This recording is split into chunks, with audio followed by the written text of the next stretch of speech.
किसान साथियों, गेहूं में कल्ले बढ़ाने वाला एक बहुत ही दमदार, बहुत ही जानदार, बहुत ही आजमाया हुआ फार्मूला आपके साथ शेयर करने वाला हूं। ये वीडियो पूरा जरूर देखिएगा। आपके अच्छे कल्ले के साथ साथ हरियाली, ग्रोथ, फुटाव ये सब देखने को मिलेगा। फसल में चमक आएगी। दूर से देखने से लगेगा कि हाँ, बहुत अच्छी फसल चल रही है।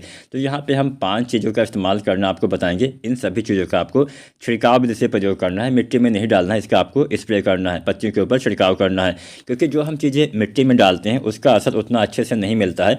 जो हमारी मुख्य खाद्य होती है वही अच्छे से काम करती हैं। जो हमारे माइक्रोन्यूट्रिएंट्स होते हैं अर्थात जो सूक्ष्म तत्व होते हैं वो उतना अच्छे से अगर हम ज़मीन में इस्तेमाल करते हैं तो काम नहीं करते हैं। बहुत कम लाभ, हमें लगभग 2 से 5% ही लाभ उसका मिल पाता है। तो अगर आप छिड़काव विधि से कोई चीज़ डालते हैं तो उसका असर थोड़ा ज़्यादा होता है। तो इसलिए हम बोलते हैं कि इसका इस्तेमाल अगर आप करते हैं। अब सबसे पहले हम जानते हैं समय, किस समय इसका इस्तेमाल करना है। तो गेहूँ की बुआई के बाद लगभग 25 दिन से लेके और 30 या 35 दिन तक इसका इस्तेमाल आपको गेहूं में कर देना होता है। तो 25 से 35 दिन का समय बेस्ट रहेगा। औसतन समय हम यहाँ पे 30 दिन का लेके चल रहे हैं। तो यहाँ पे 30 दिन पे इसका इस्तेमाल कर ही देना है।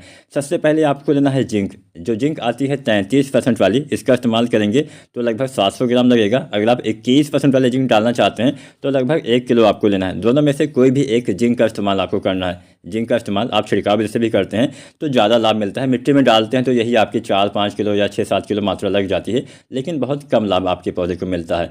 तो पहली चीज़ हो गई जिंक 700 ग्राम 33% वाली। दूसरा चीज़ हो गया मैग्नीशियम सल्फेट जो आता है, लगभग 1 किलो आपको इस्तेमाल करना चाहिए। तीसरा चीज़ हो गया फेरस सल्फेट 500 ग्राम। चौथी चीज़ हो गई मैग्नीज सल्फेट 250 ग्राम। और पांचवा चीज़ हो गया यूरिया, लगभग 1 किलो या 1.5 से 2 किलो तक आप यूरिया इस्तेमाल कर सकते हैं। तो यहाँ पे हमने 5 चीज़ें आपको बताई। जिंक 33% वाला 700 gram, magnesium sulphate 1 kilo, ferrous sulphate 500 gram, manganese sulphate 250 gram, urea 1 kilo के आसपास आपको ये 5 चीज़ें लेना है।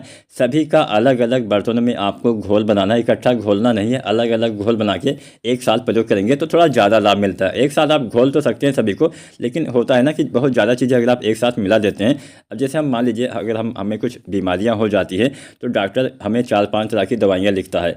अगर हम सभी, ऐसा नहीं कि हाँ डॉक्टर बोलेगा कि सभी दवाइयाँ एक साथ आप खा लीजिए, बोलता है कि 10-15 मिनट के बाद आप सभी चीज़ों का इस्तेमाल करेंगे तो मतलब दवाइयों का रिएक्शन नहीं होता है। क्योंकि एक साथ सभी चीज़ों में जो होता है ना रिएक्शन टाइम होता है, एक साथ होता है तो थोड़ा नुकसान भी हो सकता है। इसलिए हमें, अगर हम ज़्यादा चीज़ों का इस्तेमाल करते हैं तो अलग अलग घोलने के बाद इस्तेमाल करेंगे। वैसे सभी चीज़ों का इस्तेमाल किया भी नहीं जा सकता है। अब जिंक के साथ आप फास्फोरस वाली कोई भी खाद डाल भी नहीं सकते हैं, वो तो अलग का विषय हो जाता है। लेकिन जो हम चीज़ें मिला भी सकते हैं उसको अलग अलग घोल के रखते हैं तो थोड़ा अच्छा सा लाभ मिलता है। तो ये 5 चीज़ें अलग अलग चीज़ों में घोलना है।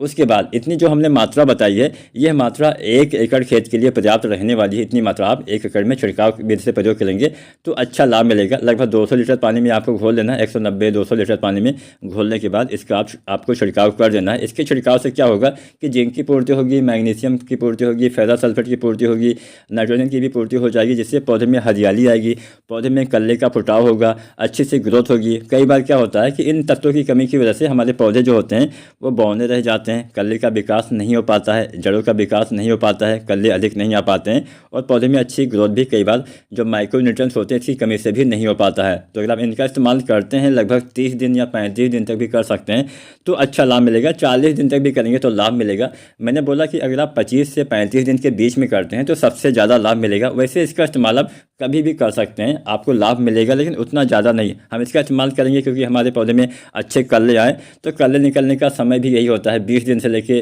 और 40 दिन के अंदर ही कल्ले जो निकलने होते हैं वो निकल जाते हैं। उसके बाद कल्ले का जो बढ़वार है होने स्टार्ट होता है, उसके बाद बहुत कम ही कल्ले आने की संभावना रहती है। तो यहाँ पर अगर आप इसका इस्तेमाल करते हैं तो अच्छे कल्ले के साथ साथ अच्छा फुटाव भी होगा, हरियाली भी आएगी और अच्छा लाभ मिलेगा। कोई भी आपका सवाल हो या सुझाव हो तो आप नीचे कमेंट करिए। और चैनल को अगर अभी तक आपने सब्सक्राइब नहीं किया है तो सबसे पहले SRJ किसान चैनल को सब्सक्राइब करके बेल आइकन दबाइए। वीडियो को लाइक जरूर करें। धन्यवाद।